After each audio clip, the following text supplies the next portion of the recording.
Years ago, in the silent days, I used to write with the camera. Well, I never had anything prepared, you see. I would get on a set and would start early in the cold morning. And then you'd start, and you'd get excited, and out of excitement would come invention.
January 6, 1928, the world premiere of the Circus at the Strand Theatre in New York.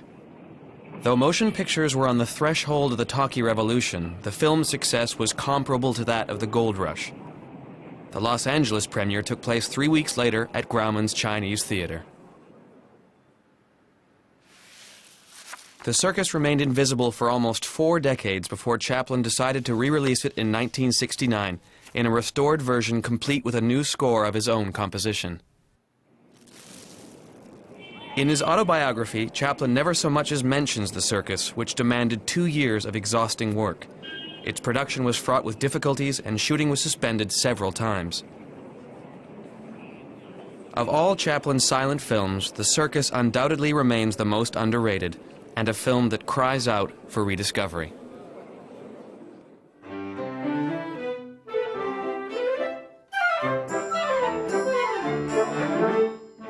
Chaplin knew nothing about filmmaking when Max Sennett hired him for Keystone, but just about everything remained to be invented. Sennett's manner of working had seemed right. His remark that very first day at the studio, "We have no scenario, we get an idea, then follow the natural sequence of events," had stimulated my imagination.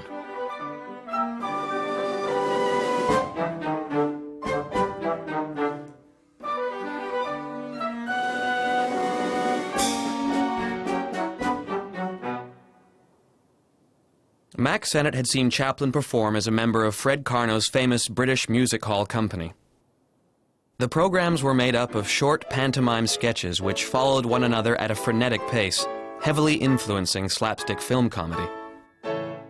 British Music Hall was the quintessential art form of the masses. The licensing laws of the 18th century had forbidden the performance of plays with dialogue except on the stages of the Theatres Royal. The pantomime artists of the Carnot shows were the direct descendants of the Commedia dell'arte in that they could not speak. The music hall was the people's art, characterized by a certain penchant for mockery of the ruling class.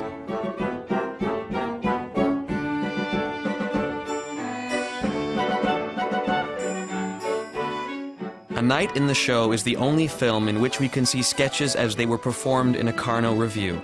In it, Chaplin plays a double role, that of a troublesome spectator in the balcony and a drunken socialite in the orchestra.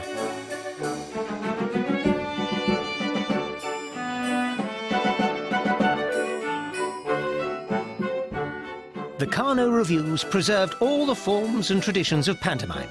Acrobatics, juggling, tumbling, miming, broad slapstick, song, dance and burlesque. Their characters included drunks coming home, bicycle snatchers, pool room sharks, punch-drunk boxers, music hall hams, magicians and so on.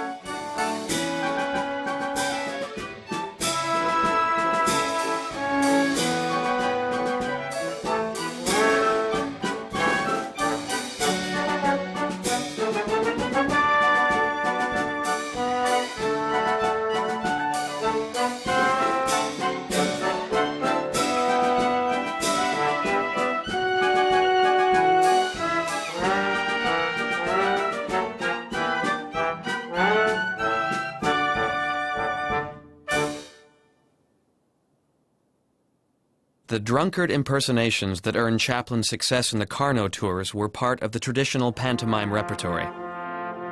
In a French film made in 1911, we see the mime Severin in an almost Chaplin-esque comedy routine. Chaplin's roots lay here. With each succeeding comedy, the Tramp was growing more complex. Sentiment was beginning to percolate through the character. This became a problem because he was bound by the limits of slapstick. The solution came when I thought of the Tramp as a sort of Pierrot.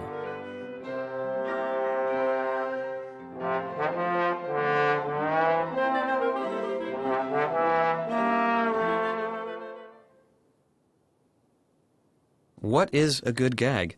In a film made in 1900, we see the old William Tell routine.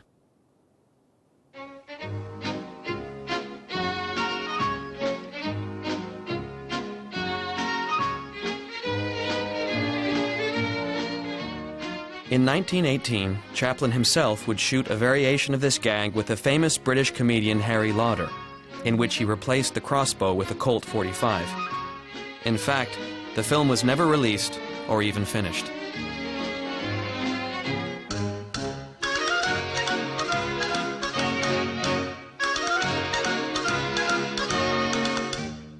But he would go back to the idea with the sad old clown played by Henry Bergman.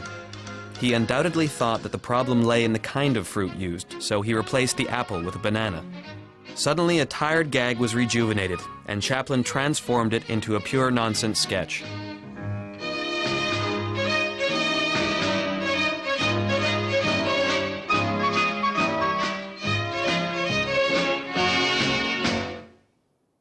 In October 1925, Chaplin returned to Los Angeles after spending 2 months in New York and went to work at his studios on La Brea Avenue, which he had built in late 1917. For Chaplin, the La Brea studio symbolized his independence. Nostalgic for his native England, he'd had the studio offices designed as a row of old English cottages. In his studio, production methods were those of the artisan. The presence of a small, permanent crew gave Chaplin the flexibility he required to move back and forth between work on his script, shooting, and editing. Following Chaplin's indications, Danny Hall would do work sketches of the future sets.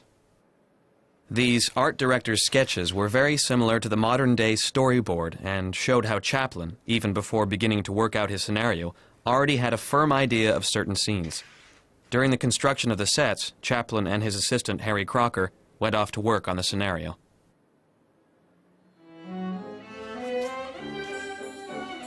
At the time, Chaplin didn't write a real scenario. For the Circus, he went back to the basic story idea he'd used in a famous short, The Vagabond, in which Charlie comes to the aid of a young girl brutalized by a villainous gypsy chief. In the Circus, the Tramp, pursued by the police for a theft he didn't commit, is hired by the proprietor of a traveling circus. In both films, we find the same romantic triangle and the theme of Charlie's thwarted romance with the heroine.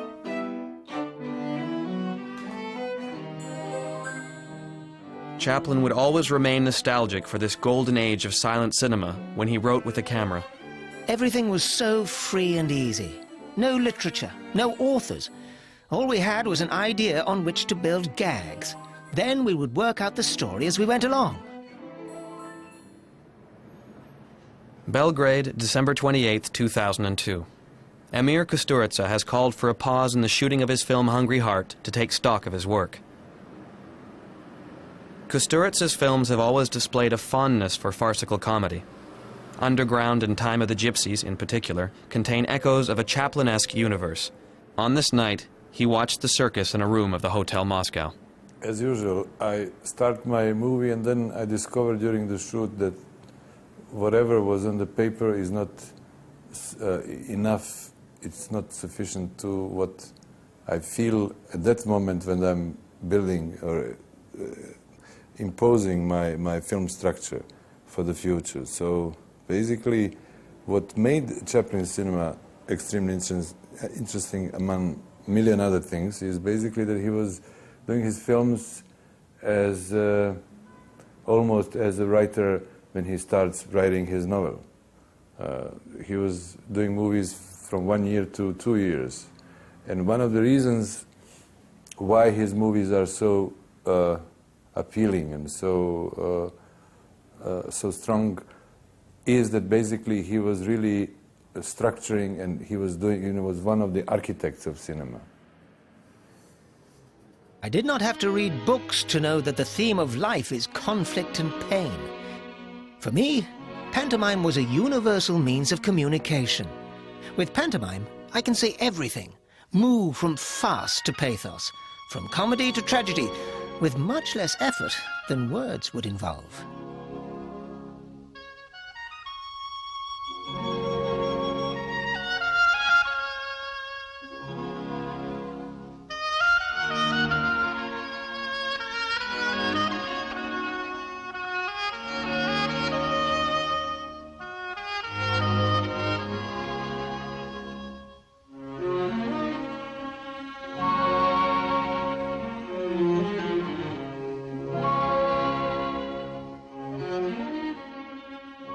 Cinema is, before anything, space.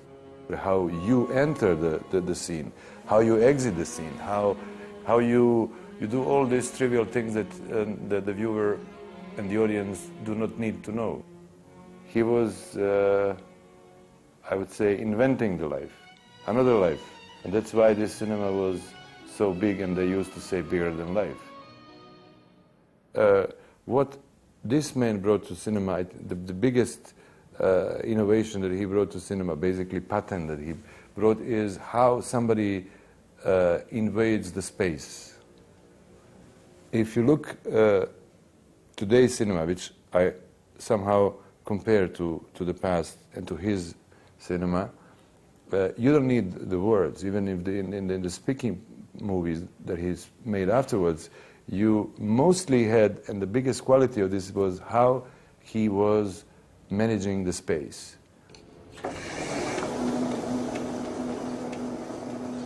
The film opens with an extraordinary shot that works on the accumulation of circular shapes and gives the action its special light.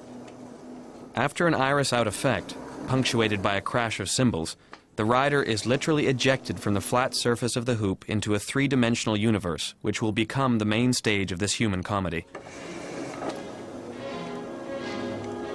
This tear reveals the circus ring and the smiling rider concluding her act to take her bows to the audience.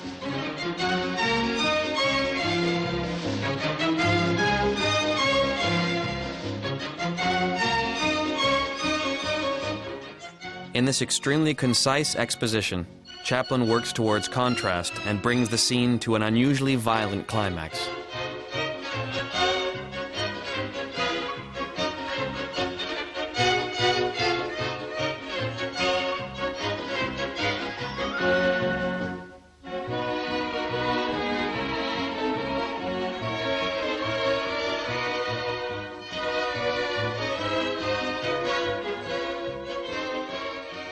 Very good professor who told us that basically the best part of structure in cinema comes from the circus, because circus is basically created in the circle in which you have many elements, but the way they do the program is very much like the way you have to think about viewers when you start making a cinema. And he was not pretentious intellectual. He was really somebody who extended his emotions and the vision of the life through the cinema to the highest possible points.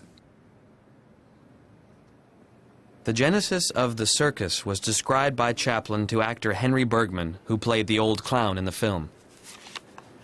Henry, I have an idea. I would like to do a gag placing me in a position I can't get away from for some reason. I'm on a high place troubled by something else, monkeys or things that came to me, and I can't get away from them. The situation takes on a metaphorical value. Chaplin, at the height of his fame, is literally walking on a tightrope. This central idea for the film is a perfect blend of genre in which the Slavistic comedy and suspense overlap. During the month of February 1926, Chaplin shot more than 700 takes for this one scene alone.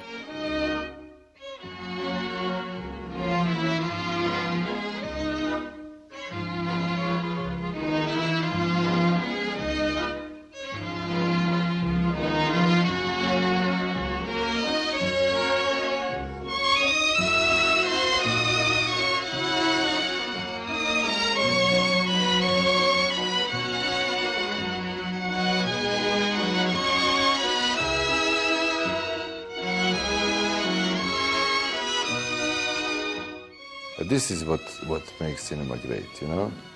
Apparently he comes to a solution that nobody could expect, that rope doesn't exist anymore as the element. And this is what cinema needs to be, you know? And how much time he spent to come to this.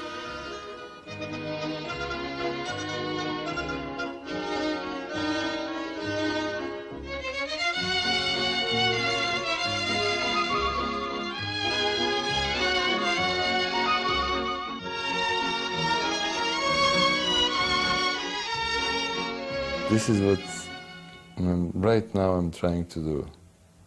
I start playing with one element, but then I find another 5, and then it's endless. And then the movie comes so late that financiers are screaming, silently screaming.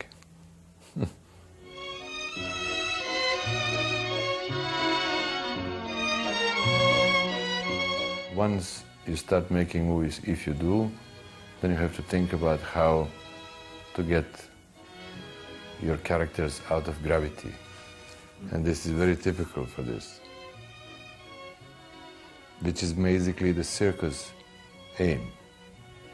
All what you see, you want to see somehow not being linked to the heavy real life that you have as a reality. Nothing is real in cinema. If you look into his movie, there is no one segment of reality that was just transferred.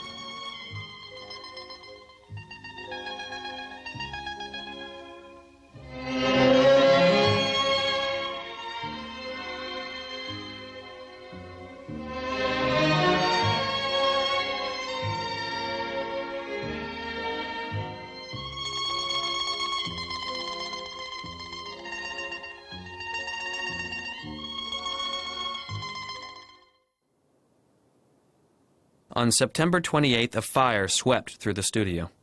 The stills photographer snapped this image of a dismayed Chaplin contemplating the ruins.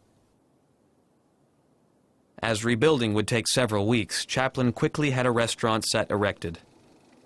This probably improvised sequence was cut in the final editing. Kevin Brownlow and David Gill reconstituted the montage in their documentary, Unknown Chaplin. The sequence opens with an exterior shot which was filmed after the rebuilding of the sets. The tramp comes to the rider's trailer to invite her out to a restaurant. As he waits for her, he examines a rake which he carelessly throws to the ground.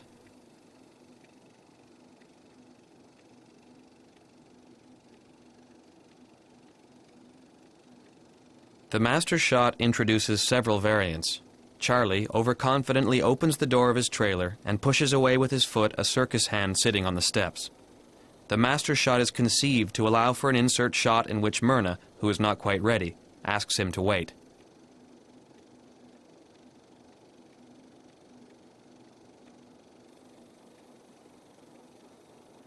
These shots have a lot to teach us. They reveal not only Chaplin's shooting methods, but also his sense of improvisation and his virtually obsessional concern with exhausting all the possibilities of a scene.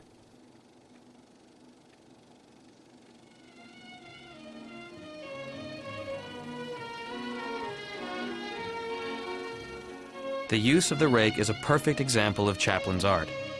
Here, he uses an apparently banal object to dramatize his obsession with competing with Rex, the tightrope walker who is his romantic rival.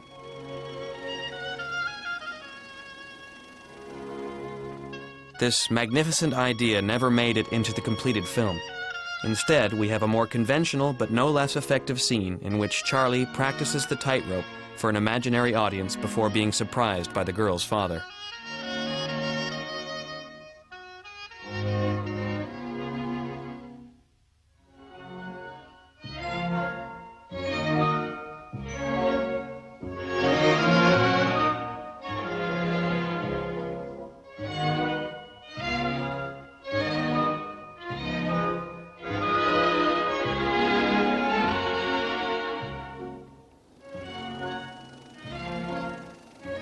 Among the discarded footage of this sequence is a superb traveling shot in which Charlie, with Myrna on his arm, as if they were a real couple, stroll down Sunset Boulevard, which at the time still retained a pleasantly rural look. The chance meeting with Rex upsets his plans for an intimate lunch with the girl.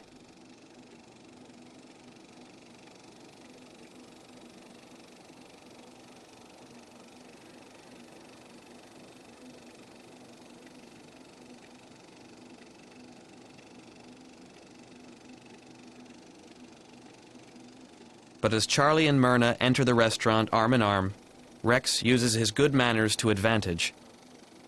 Chaplin comes up with a variety of actions which he continually fine-tunes.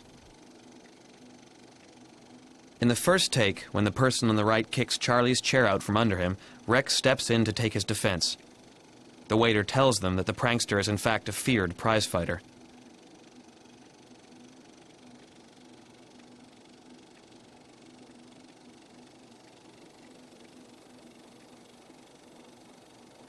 But in the next take, Chaplin has subtly modified the scene. Rex doesn't step in and is more interested in Myrna and the menu the waiter gives them, reinforcing the idea that they are the real couple, while the tramp is showered with pieces of sugar. This purely comic scene ends in a punch-up in which Rex gets the upper hand. In 2 weeks, Chaplin shot several thousand feet of film. He often spoke of his obsession with perfection. Interviewers have asked me how I get ideas for pictures, and to this day I'm not able to answer satisfactorily. Over the years I've discovered that ideas come through an intense desire for them. How does one get ideas? By sheer perseverance to the point of madness. On December 5th, 1926, the production report showed that the shooting was suspended. Chaplin's divorce with Lita Gray had become a waking nightmare. Women's associations had launched a campaign calling for the boycotting of Chaplin's films. Chaplin left Los Angeles to stay with his lawyer in New York, but not before taking the precaution of having the negative for the circus removed to a safe place. His studio was placed under guard. It was 6 months later, in October 1927, that Chaplin would shoot the final exteriors in Glendale.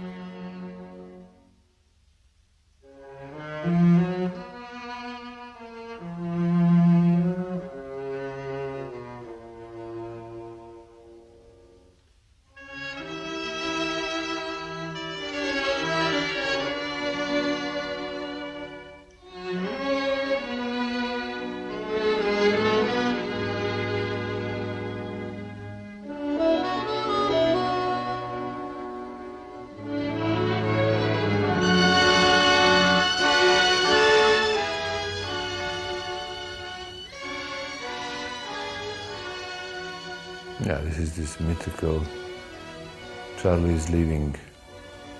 But Circle is the biggest miracle, basically. Look at now, Circle. Circle that closes, the circle that he just left. It is just like juggling in the circus. That's what our work is. Trying to make somebody believe into unbelievable and trying to do things that just transfer people into this your own transcendental world, in which, as much as you juggle with the known elements, in which Circle in this one shows that basically not explaining but just bringing the people into the miracles is what we do.